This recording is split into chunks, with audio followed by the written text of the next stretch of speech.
近日，有外媒炒作称，印度外长苏杰生说，如不解决边境问题，印中关系难以正常发展。深圳卫视注意到，这句话实际上最初是苏杰生去年3月所说。10个月以来，中印就边境问题已经进行多轮沟通。在25号的国防部例行记者会上，发言人吴谦大校在回应相关问题时，也再次强调，边境问题是历史遗留问题，不是中印关系的全部。印方坚持将边境事态与双边关系挂钩处理是不明智的，也是不合适的，不符合双方共同利益。加勒万河谷位于中印边界西段实控线中方一侧，相关事件完全是由于印方违背共识、单方面挑衅造成的，责任完全在印方。我们希望印方与中方相向而行，增进战略互信，妥处分歧问题，共同维护边境地区的和平与安宁。关于新一轮军长级会谈，我们将适时发布信息。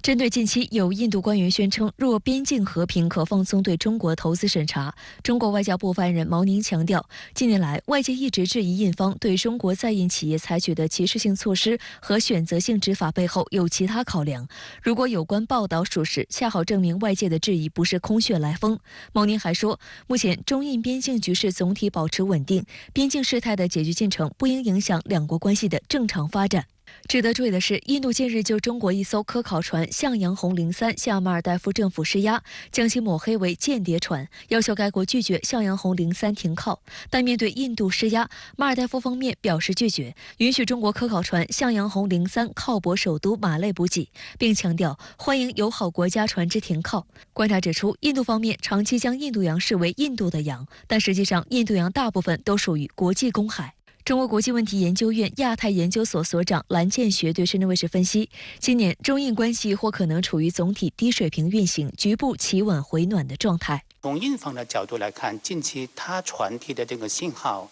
比较多，有时候也呈现一种相互矛盾的状态。比如罗国栋大使是强调，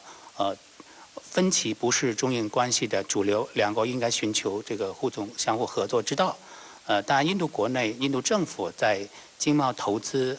人员往来等方面又对中方搞所谓的安全审查和限制，所以我们是希望印方能够言行一致吧，同中方相向而行，共同努力把两国关系带回正轨。25号，国防部举行例行记者会，发言人吴谦大校就台湾地区选举以来两岸局势多次答记者问。他指出，如果台独分裂势力突破红线，将不得不采取断然措施。吴谦强调，祖国统一，台湾当归。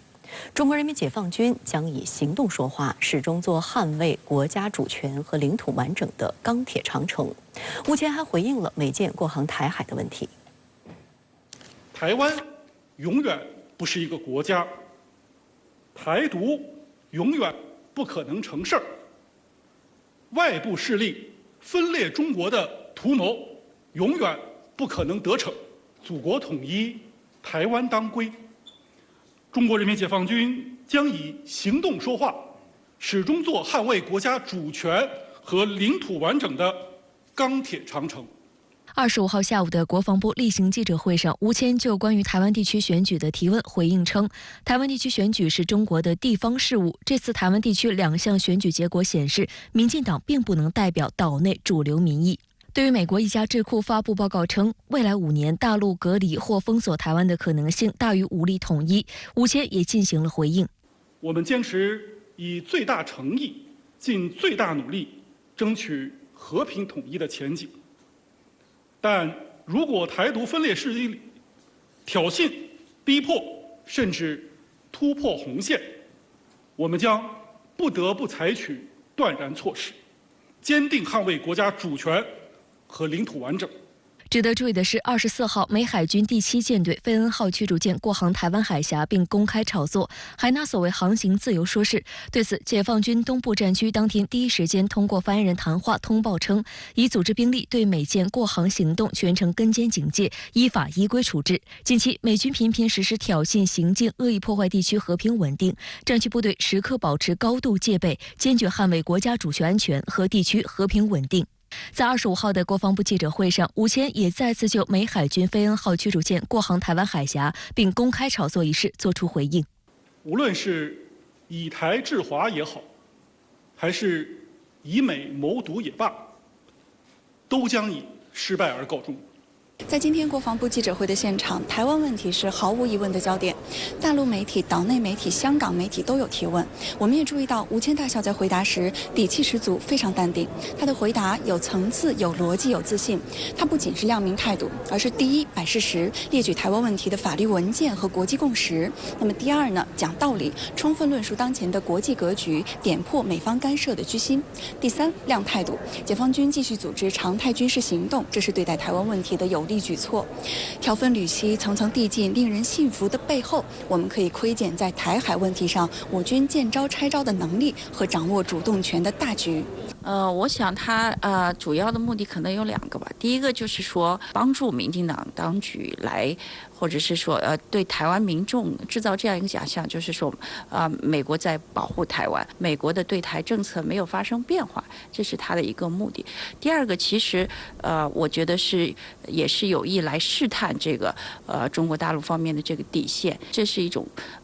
挑衅的这个行为。另一边，在台湾地区选举后，美国方面正在接二连三派代表团赴台摸底。24号，美国众议院国会台湾连线2名跨党派共同主席，共和党籍众议员马里奥·迪亚斯·巴拉特与民主党籍众议员阿米贝拉一行5人抵台，进行为期3天的访问。这也是该组织近年首次有2名共同主席率团访台。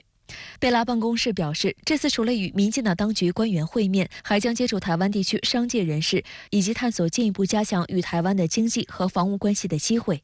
25号，蔡英文与之会面，他对国会台湾连线表示感谢，并宣称希望后者能加速推动双重税收减免法案的立法工作。市内卫视注意到，2024台湾地区领导人选举13号落幕，不到半个月内，美方已有多个代表团窜台，包括前国务次卿克拉奇率领的美台商业协会访问团，以及一个所谓资深代表团。对此，外交部发言人毛宁15号曾警告称，台湾地区选举是中国的地方事务，中方一贯坚决反对美台开展任何形式的官方往来，坚决反对美方以任何方式、任何借口干涉台湾事务，敦促美方务必认清台湾问题的极端复杂性和敏感性，不向台独分裂势力发出任何错误信号。值得注意的是，立陶宛议会的一个组织也在日前窜访台湾，蔡英文宣称要与他们推动经贸与科技合作。值得注意的是，去年下半年，立陶宛高层曾表示，民进党当初承诺的大量投资远没有到位，包括承诺2027年之前协助立陶宛企业生产芯片。有党内舆论认为，立陶宛议员抵台显然是想进一步捞取好处，但希望拉台湾企业赴立陶宛制造芯片的想法脱离现实。但美方代表团密集窜台，在明面上是支持赖清德及民进党当局，但背后也体现出美方的依赖论不断强化。因为美国总统拜登在台湾地区选举后首次回应时只说了一句话，那就是不支持台湾独立。与此同时，岛内的以美论也在不断升温。此外，针对去年下半年有美国智库学者呼吁赖清德一旦当选就推动冻结民进党的台独党纲，但赖清德至今尚未表现出任何弹性和调整的空间。台湾大学政治学系教授索正东认为，如果赖清德在5月20号宣誓就职前没有对民进党台独党纲和新政府的两岸路线做出更清楚的表态，两岸关系难以达至互相谅解。新加坡联合早报就指出，在赖清德两岸政策没有调整之前，纵容欧美政客窜台，只会徒增台海危机的引爆点。在这样一个时刻，这些议员窜访台湾，其实他一方面当然是为了积累自己的这个政治资本。很多议员其实他把这种到台湾来访问作为一个宣扬的他的这个政治资本，就是跟台湾方面的这个关系密切来挑衅大陆。在这样一个这个行为之下，对两岸关系的这个发展，对台湾海峡的这个和平是有很大的这个挑战的。我想这些议员应该再去回头看一看2022年美国众议院长佩洛西窜访台湾，那时候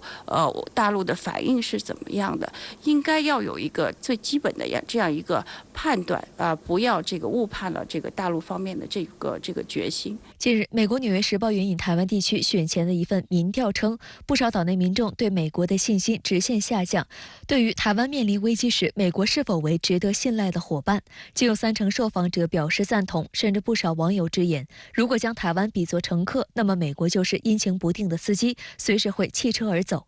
这篇文章迅速引发舆论热议，也让外界把目光投向岛内的以美论。据台媒报道，以美论一词首次出现在2018年一篇岛内时评文章中。该文指出，美国实力不足以保护台湾，是世界上战乱的根源，是当时台湾社会相当主流的看法。随着2021年美国从阿富汗灾难性撤退，2022年俄乌冲突爆发后，美方对乌援助日益疲软。同年，时任美国会众议长佩洛西窜台，引发大陆强烈军事外交反制，以及新冠疫情后美国经济复苏令人失望。这一系列事件更加助推了以美论在岛内舆论中持续升级发酵。而面对所谓协防台湾，更有网友直言，美国人希望我们购买更多武器，他们只是想要我们的钱，要我们的芯片。更重要的是，不少岛内民众已经发觉，美国所谓的国际影响力似乎所剩不多。本月15号，瑙鲁宣布与台当局断绝官方往来。24号，又有台媒披露，太平洋岛国图瓦卢也将在26号的内部选举结束后与台湾分道扬镳。而这些消息仅仅发生在台湾地区选举结束短短10天内。与以美论一样甚嚣尘上的还有美国政坛中卷起的依赖论。随着赖清德即将接棒蔡英文，美方越来越担忧，自称为务实台独工作者的赖清德可能会引爆台海危机。台湾地区选举结束当天，美国总统拜登第一时间表示不支持台独。无独有偶，美国前总统特朗普日前接受美媒专访时，对于美方是否会继续协防台湾一事避而不谈，反而针对所谓台湾夺走美国半导体业务问题表达了不满。有观察者，如果将视角放得足够长远，台湾社会将更加清晰地看到这样一个趋势：美方弃台考虑不仅真实存在，且随时有可能因国际局势和美国内部政局变动，从原本的预案变成执行方案。民进党选择台独只会是死路一条。以美论呢，它不是一天积累而成的，因为在蔡英文这个执政的这个8年当中，出来了很多这个出卖台湾民众利益的这个事情，导致这个岛内的这个民众产生了这样一种以美论的这个情绪。我想就是在赖清德上台之后，这个情绪一定还会再蔓延，一定会存在，因为他对美的这个政策肯定是配合美国打台湾牌，必然是要这个出卖或者说损害台湾民众的这样一个利益，这个就必然会再次激化这个以美论的这个大家的这个情绪的上升。对于美军菲恩号驱逐舰在这个节骨眼上穿过台湾海峡，您作何解读？我认为美军菲恩号驱逐舰这个动作有2个看点值得我们关注。一是这是美军在台湾地区领导人选举结束不久之后第一次派军舰穿越台湾海峡；二是作为世界头号霸主与海洋强国的美国，每天有那么多的军舰在全世界各大海域上航行，对此美军都没有对外通报，唯独菲恩号驱逐舰经过台湾海峡的时候，在美国海军第7舰队的官网上做了正式的公布。这实际上也就意味着美方的这一举动压根就不是为了维护所谓的航行自由原则，而是另有政治目的。我认为正是因为对美国的花花肠子了如指掌，解放军东部战区在微信公众号的官方通报，才会将焦点重点对准了美军的公开炒作行为，而不仅仅是菲恩号驱逐舰穿越行为本身。也就是说，在解放军看来，美方这一行为之所以是属于挑衅行径，主要指的并不是军事层面，而是政治层面。其实深陷俄乌战事与中东乱局的拜登政府，假如不想让台海局势节外生枝，就应该跟中方保持相向而行，而不是动不动就派军舰到台湾海峡来转一圈，以免向务实的台独工作者赖清德发出错误的政治信号。而且在我看来，没有台独就不会有武统，就不会有台海战争。美方假如真的希望台海保持永久的和平稳定，那就应该采取实际行动，让民进党冻结台独党纲。那对于美国国会台湾连线主席民主党众议员贝拉和台湾连线共同主席共和党众议员巴拉特在选后再度窜访台湾一事，你又是如何看？